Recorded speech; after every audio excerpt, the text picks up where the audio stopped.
Good morning, I'm just in from the gym, about to make my first cup of tea for the day. Melbourne breakfast, by the way, really nice black tea with a bit of vanilla in it. And I was just having a think about gaming remasters and what we're sort of getting out of them at the moment. And especially retro remasters. And what else are you going to remaster? I'm really looking forward to the new version of Tomba coming out, Tomba, depending on where you are. So I think that's being done, by Limited Run Games on their special engine for retro games. And that's coming out in August as a digital release and coming out physically later. And so I'm glad they're going for a digital first model now, as it means, more people can play this stuff. I'm going to be getting Tomba day one. But just after they announced the release date for Tomba, they announced they're now working on Tomba 2. And I think we're seeing something a bit unfortunate happen with retro remasters. Years ago, we started getting collections. And if you go back to the 90s even, you've got Super Mario All-Stars, right? Coming out, 4 games, 1 cartridge, for the price of 1 game. But recently, remasters have been coming out individually. Now, stuff like, say, The Last of Us Remastered, where that's a massive game already, I don't see too much of a problem with that. This usually boils much quicker, but I suppose it is cold here today. In your own time, buddy. I think maybe it's just not clipped off. Even in the last few years, we've seen things like the Mega Man Legacy collections, Konami's Castlevania, Arcade Classics collections, but then we start getting stuff individually remastered and released, and my beloved Nintendo are absolutely terrible for this.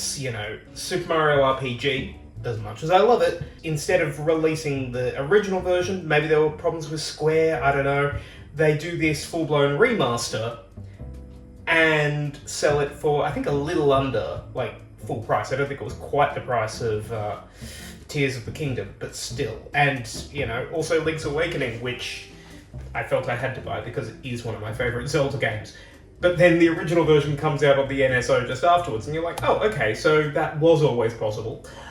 But then I look at Tomba and Tomba 2 coming out, I think they've said a year later. So, there is a gap between them, but I have to wonder, why not wait and release it as a collection?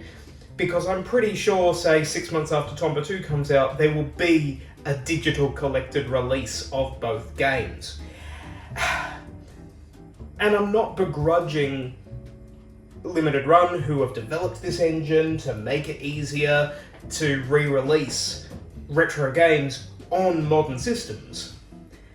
But I feel like there's a dangerous precedent being set where we could have collections, but they're coming out individually instead.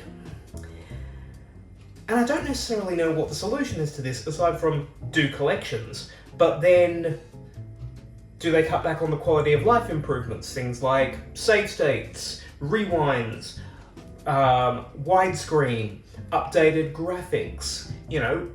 I don't regret buying Wonder Boy The Dragon's Trap, which was an amazing remaster. Then there was the whole controversy with the Wonder Boy collection and the Wonder Boy Anniversary Edition, which was initially missing Wonder Boy 3, but then came out with it, but didn't obviously have the newly remastered version, because that's its own thing. As I say, I'll still be getting Tomba first thing. Absolutely first thing. I love that game. It is hard to track down an original copy for a decent price. Even if I look in Japan, last time I was there, I must have gone to about 9 or 10 dedicated retro game stores, could not find a physical copy of Ore Tomba. And then when I look online, it's still $100 to get it posted to me. I'm assuming it'll be about $20 US. So that would be about $30 here in Australia, and I don't mind so much paying for that, but when we've had the Crash Insane collection, which is from a similar era, the Spyro collection, they're all PS1 games, but Tomba has to come out individually. Maybe it's because it's from a smaller publisher, or maybe it's just because it's rare and whoever's working on it knows we're going to pay for those individually. Who knows? Anyway, this should be done brewing. Let me know what you think down in the comments. Should we be getting collections, or are you fine with getting things coming out sooner if they come out individually? I'd love to hear from you. Anyway, I will talk to you next time, maybe even over another cup of tea. Alright, have a good one. Bye.